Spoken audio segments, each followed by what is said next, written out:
All right, so I just want to say thanks to Dion and welcome, of course, Dion Begg with Butler Mortgages.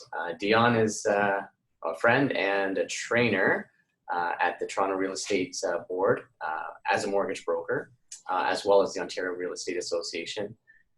Dion, thanks for being here with us. Yeah, happy to be here. Great. So I've had Dion here in Barrie speaking. Educating my clients as well as some of our other realtors, just as far as investing in real estate. And we're really hoping to, with COVID, bring that in a webinar platform. So Dion, why don't you share just a little bit about that and how you normally do things, and then maybe what your webinar may look like. Yeah, sure. So, in our position as a mortgage brokerage, what we do is we ensure that our clients get the best products for their particular needs. But my background is in financial planning. And so a lot of what we do for our clients is we identify that they have equity in their existing property, usually the house they live in, and we show them how to go off and access that equity to go off and buy more investment property. And that investment property, if we follow the models and the plans that we have, it answers three big questions for most families, and that is how to pay off my house in 10 years, how to pay for my kids' education, and how to build wealth for retirement. So as you know, we take this message out to the general public through generally physical seminars, but obviously with the way the world's going on now, we've now adapted that for a webinar. And I know that that's something that you want to take out to your database and your network in the very near future. So I guess today we'll talk about what's going on right now, but then maybe those of you who are listening who are interested to learn how people are answering those big three questions can tune in, and you can update them on when we actually set a date for that webinar in the near future. Perfect. Thank you. All right. Yeah, really looking forward to that. And just great feedback and some excited clients from the last one that were we've there. already started to help a couple. I think we only did that seminar in Barrie a month ago, and a lot of them are moving forward right now to start building that wealth. That's right. Yeah. Okay. So Dion, just tell us a little bit more about yourself and your team and how you guys work. Yeah, sure. So in terms of my team, we have a relatively small team, but our brokerage, and I'm part of a larger brokerage called Butler Mortgage.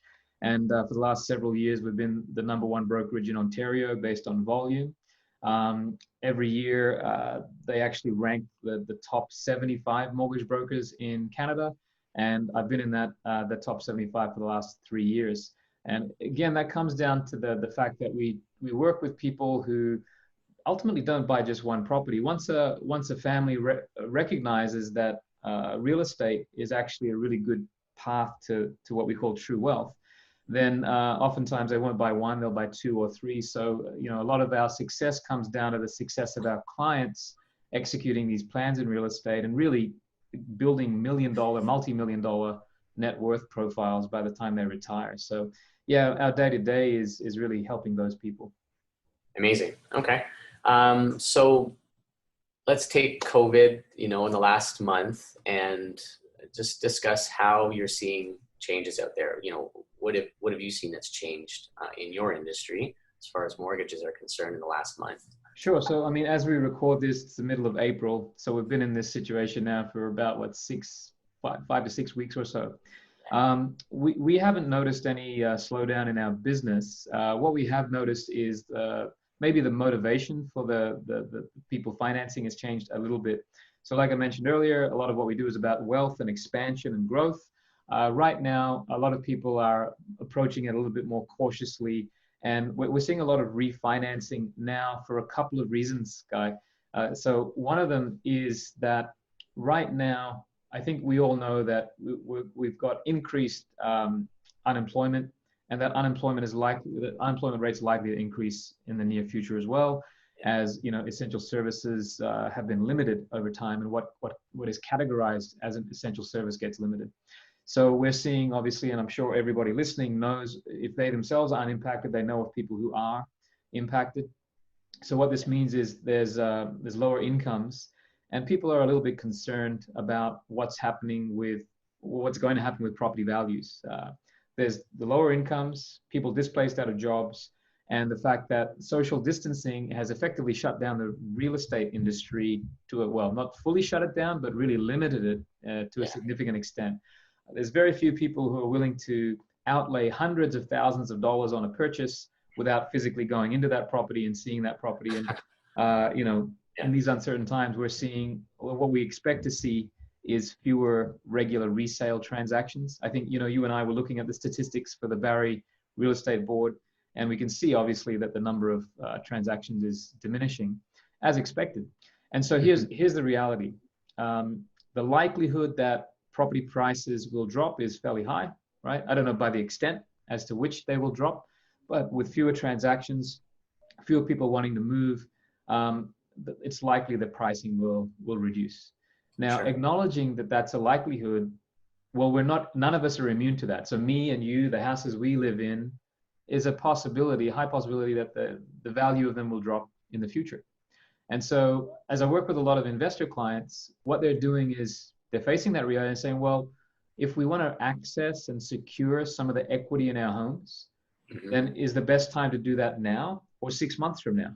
And so, of course, the answer is now, because in 6 months from now, there's a chance that, you know, maybe the value of our houses will be down a little bit. So a lot of our clients, what they're doing is, number one, they're securing the equity in their home right now, refinancing and maybe establishing a line of credit for $100,000 or $200,000 or $300,000. They're not necessarily doing anything with that line of credit, but they're just getting it ready and putting it on the sidelines. And I mean, a lot of them are saying to me, you know, usually in a regular market, they would be taking that money and buying more property, but a lot of them are sort of earmarking a portion of that, say 50 grand of that mentally, to kind of get them through what might lie ahead in the unknown. So it's more of a security play right now. Right. Yeah. And then, you know, once we're through this, and let's say it's 6 to 12 months from now, when maybe things are back to normal, where people are back to work, kids are back to school, then what will likely happen is that whatever's happened in the real estate market will likely start to pick up. And that's when these people with these lines of credit are going to be able to re-enter the market, you know, as in buying investment property at the right time. Right. When you say the right time, maybe talk a little bit about that. So you're saying kids are back in school, people are back to work, you know, businesses are opening up potentially again. Why are you suggesting that's the right time?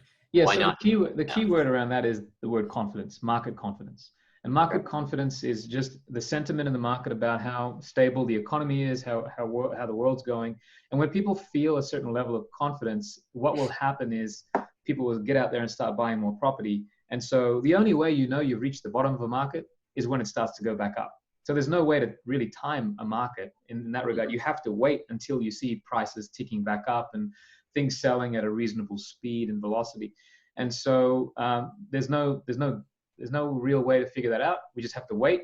Once we see some stabilization, people coming back to market, then yeah, I can't tell you you're going to buy at the absolute bottom, but at least you could be one of the very first people to get back in once you notice some strengthening in the market. Right. Okay. So to prepare themselves to be able to be one of those first, you're suggesting maximizing the available down payment value, if you will, through their equity today while the values are high. Right. So that, you know, should we see a downturn, which we likely will to a certain extent, and the market confidence starts increasing, that's, you know, they're just sitting there waiting, ready to go when they're allowed to go in houses. That's right. I mean, I was having this conversation with some other people just the other day, and it's kind of like this, you know, there's a lot of people who feel that maybe they should be waiting for the right time to buy. We hear this comment a lot, you and I, when is the right time? We should wait until prices drop. Okay. So I can't give you a higher indication of prices dropping or the likelihood of that as now. And so it's kind of like this. We all know what happened in 2008 and 2009. And if I gave you a ticket on a time machine to go back to 2008, would you like that ticket? Yeah. 10 times. Here's a second question though. If I gave you the ability not just to jump in the time machine, but to jump in the time machine with $200,000, would you like to take the $200,000 back to 2008? Absolutely. Yeah. Right. And so while I'm not saying that this is exactly the same, at least prepare yourself for the opportunities that may be available in the future. you know, what happened if we had 200 grand and we were January 1st, 2009, knowing what we know today, we would be the ones going into the market when everybody was fearful, right? Yeah. And so all I'm saying is be prepared. If worst case, all you do is park a couple of hundred grand and do nothing with it, then that's the worst case. But don't be those people who are kicking themselves saying, oh, I wish I had have done something, when such an opportunity may be available in the next year or so. Okay, great. I know you're short on time. Again, I want to just first two questions. So one is, if somebody's just curious for some more information, how can they get in touch with you? And I'll just throw it out there. You can reach out to me, and I'm happy to share your info. And Sure. So you another, can just Google me. My name's Dion Beg, Dionbeg, mortgages, and then you'll find me on Google for sure. My website is mortgagesbydion.com. perfect. Okay. And the other one was, just tell us again about the webinar that you're preparing, and I'll start getting some interest, of course, and then we'll schedule one for the next few weeks sometime. Yep, certainly. So again, that webinar is going to discuss how we've been helping our clients put together an alternative plan for for growing their financial net worth by the age of, say, 65. We have a path to potentially a $2 million net worth in a period of 15 years. And so I've been presenting this information all over Ontario for the last 7 or 8 years. And now we're going to do it online. And we're going to be answering, again, those big three financial questions: pay off my house, pay for my kids' school, build wealth for retirement. So we'll do that in a webinar format, and I look forward to taking that out to your network. Amazing. Anything else we should know before we let you go? No, I just stay healthy, stay positive. And if you're among the lucky people who still have stabilized income, then maybe this is something that some of the stuff we discussed today may be something that you may want to consider. Yeah, perfect. Awesome. Thanks so much for taking the call. Okay, thanks, guys. Cheers.